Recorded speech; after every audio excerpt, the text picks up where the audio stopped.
Hi ಸ್ನೇಹಿತರೆ, ಎಲ್ಲರಿಗೂ ನಮಸ್ಕಾರ. ಬೆಂಗಳೂರು ಬೂಲ್ಸ್ಗೆ ಕೋಚ್ ಆದಂತ BC ರಮೇಶ್ ಅವರು ಇಂಟರ್ವ್ಯೂನಲ್ಲಿ ಹೇಳಿದ್ದೇನು ಗೊತ್ತಾ? ಇದರೆಲ್ಲದರ ಬಗ್ಗೆ ಇವತ್ತಿನ ಈ ವಿಡಿಯೋದಲ್ಲಿ ನಿಮಗೆ ತಿಳಿಸ್ಕೊಡ್ತಾ ಹೋಗ್ತೀನಿ. ಅದಕ್ಕಿಂತ ಮುಂಚೆ ಚಾನಲ್ಗೆ ಸಬ್ಸ್ಕ್ರೈಬ್ ಮಾಡ್ಕೊಂಡಿಲ್ಲ ಅಂತ ಹೇಳಿದ್ರೆ ಈ ಕೂಡಲೇ ಚಾನಲ್ಗೆ ಒಂದು ಸಬ್ಸ್ಕ್ರೈಬ್ ಮಾಡ್ಕೊಳ್ಳಿ ಹಾಗೂ ವಿಡಿಯೋಗೆ ಒಂದು ಲೈಕ್ ನ ಮಾಡಿ. ಇಂಟರ್ವ್ಯೂನಲ್ಲಿ BC ರಮೇಶ್ ಹೀಗೆ ಹೇಳಿದ್ದಾರೆ ನೋಡಿ. ಮೊದಲನೇದಾಗಿ ಎಕ್ಸ್ಪೆಷಲಿ ನನಗೆ ಬೆಂಗಳೂರು ಬೂಲ್ಸ್ ತಂಡಕ್ಕೆ ಕೋಚ್ ಆಗಿ ತುಂಬಾ ಖುಷಿ ಕೊಟ್ಟಿದೆ. ಬೆಂಗಳೂರು ಬೂಲ್ಸ್ ನ ಉತ್ತಮ ಟೀಮ್ ಮಾಡಬೇಕು ಅಂತ ನನ್ನ ಮೈಂಡ್ ಸೆಟ್ ಇದೆ ಅಂತ ಹೇಳಿದ್ದಾರೆ. ಹಾಗೂ ಬೆಂಗಳೂರು ಬೂಲ್ಸ್ಗೆ ಇರೋ ಫ್ಯಾನ್ ಕ್ರೇಜ್ ಬೇರೆ ಟೀಮ್ಗೆ ಇಲ್ಲ. ಕಳೆದ 2 years ನಿಂದ ಬೆಂಗಳೂರು ಬೂಲ್ಸ್ ಕ್ವಾಲಿಫೈ ಕೂಡ ಆಗ್ಲಿಲ್ಲ.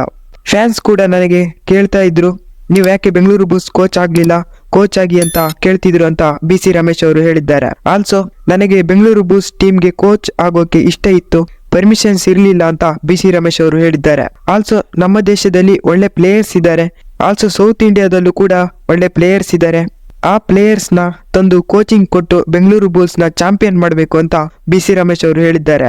ಸೀನಿಯರ್ಸ್ಗೆ ಆಟಿಟ್ಯೂಡ್ ಜಾಸ್ತಿ ಇದೆ, ಆದ್ರೆ ಯಂಗ್ಸ್ಟರ್ಸ್ ಮ್ಯಾಚ್ ವಿನ್ ಆಗಬೇಕು ಅನ್ನೋ ಕಾನ್ಫಿಡೆನ್ಸ್ ಇರುತ್ತೆ. ಅದಕ್ಕೆ ನಾವು ಯಂಗ್ಸ್ಟರ್ಸ್ಗೆ ಜಾಸ್ತಿ ಚಾನ್ಸ್ ಕೊಡ್ತೀವಿ ಅಂತ BC ರಮೇಶ್ ಅವರು ಹೇಳಿದ್ದಾರೆ. ಆಲ್ಸೋ ನಾನು ಬೆಂಗಳೂರು ಬೂಲ್ಸ್ ಇರೋವರೆಗೂ ಬೆಂಗಳೂರು ಬೂಲ್ಸ್ಗೆ ಕೋಚಿಂಗ್ ಕೊಡ್ತೀನಿ ಅಂತ BC ರಮೇಶ್ ಅವರು ಹೇಳಿದ್ದಾರೆ. ಈ ಸತಿನಾರು ಬೆಂಗಳೂರು ಬೂಲ್ಸ್ ಚಾಂಪಿಯನ್ ಆಗುತ್ತಾ? ಕಾಮೆಂಟ್ ಮಾಡಿ. ಮುಂದಿನ ವಿಡಿಯೋದಲ್ಲಿ ಸಿಗೋಣ. ಅಲ್ಲಿವರೆಗೂ ಟಾಟಾ, ಬೈ ಬೈ.